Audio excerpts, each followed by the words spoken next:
तो वेसल्स में क्या था, इसमें लास्ट सेंट्रल कैविटी होता है और वेसल्स के अंदर ना छेद किया हुआ रहता है। जो वेसल्स होता है वह एंजियोस्पर्म का कैरेक्टरिस्टिक होता है, क्योंकि जिम्नोस्पर्म में पचन नहीं होता है, इसलिए जाइलम फाइबर जो होता है इसमें थिक वॉल होता है, सेंट्रल लुमेन होता है। ये जो जाइलम फाइबर होता है वो सेप्टेट भी हो सकता है, एसेप्टेट भी हो सकता है। Xylem parenchyma, there cell are living and जो जाइलम पेरेन्काइमा होता है उसका सेल लिविंग होता है, लेकिन बहुत पतला पतला होता है। इसका जो सेल वॉल है वो सेलुलोज से बना हुआ रहता है। ये फूड मटेरियल स्टोर करता है स्टार्च एंड फैट के फॉर्म में, और भी सब्सटेंस स्टोर करता है पेरेन्काइमा, जैसे टेनिस हो गया। तुम्हारे रेडियल कंडक्शन होगा तुम्हारे पेरेन्काइमा के अंदर। प्राइमरी जाइलम जो होता है वो दो तरीके का होता है, प्रोटोजाइलम, मेटाजाइलम। प्रोजाइलम जो होता है पहले बना हुआ रहता है, मेटाजाइलम जो होता है वो बाद में बना हुआ रहता है। स्टीम के अंदर प्रोजाइलम लाइट टुवर्ड्स द पिथ।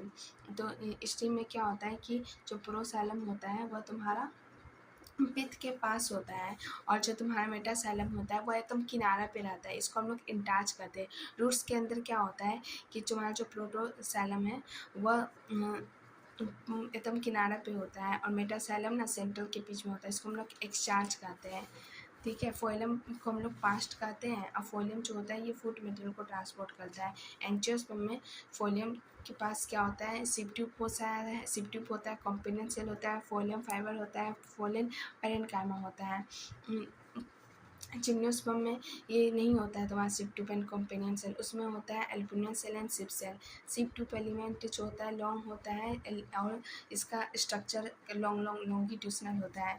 इसके अंदर किसी भी तरीके का न्यूक्लियस नहीं मिलेगा। अगर तुम मेच्योर सिव एलिमेंट को देखोगे तो उसके अंदर पेरिफेरल साइटोप्लाज्म दिख जाएगा, लार्ज वेहिकल्स दिखेगा, लेकिन एक भी न्यूक्लियस उसके अंदर तुम लोग को नहीं दिखेगा। अब फोइलम भी हम लोग के पास दो तरीके का होता है, प्रोटोफाइलम, मेटाफाइलम।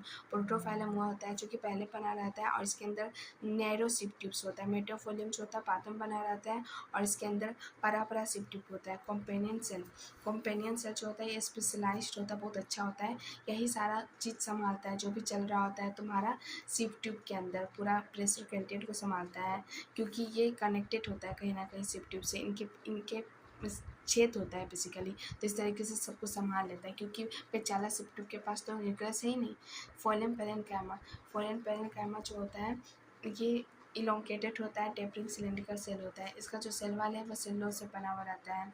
जो फोइलम पेरेन्काइमा होता है ये अधिकतर हम लोग को मोनोकोटिलेडोन में ही देखने को मिलता है। इसका फंक्शन होता है कि ये फूड मटेरियल को स्टोर करता है, जैसे रेसिन, लैटेक्स, म्यूसिलेज, ठीक है। नेक्स्ट है तुम्हारा फोलियम फाइबर को हम लोग पास्ट फाइबर कहते हैं। फोलियम फाइबर के बारे में हम लोग नेक्स्ट वीडियो में पढ़ते हैं। बाय।